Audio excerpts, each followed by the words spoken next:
চৰ্চালৈ হৈছে অসম লোকসেৱা আয়োগ পূৰ্বৰ কংগ্ৰেছ চৰকাৰৰ শাসনৰ শেষৰ সময়ছোৱাত অৰ্থাৎ 2014 চনৰ 29 মাৰ্চত লোকসেৱা আয়োগে ঘোষণা কৰিছিল ফৰেষ্ট ৰেঞ্জাৰৰ পদৰ বাবে হোৱা পৰীক্ষাৰ ফলাফল সেই ফলাফল নিকা নাছিল বুলি সেই সময়তে চৰ্চা চলিছিল আৰু কেইবাজনেও ন্যায়ালয়ৰ কাষ চাপিছিল কাৰ চুফাৰিছত প্ৰস্তুত হৈছিল সেই তালিকা কি আছিল তেতিয়াৰ বনমন্ত্ৰী এটুৱা মুণ্ডাৰ ভূমিকা সেই দিশত এতিয়া তদন্ত বিচাৰিছে প্ৰমীলাৰাণী ব্ৰহ্মই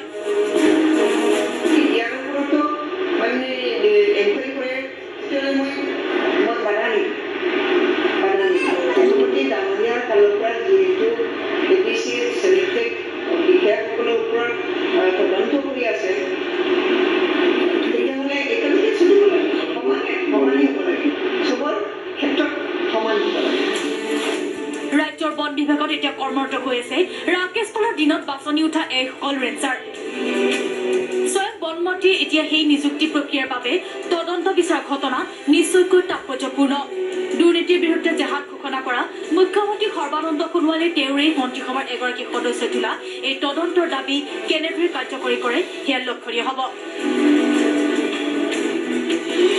Gautam Baruah news 18 Assam north east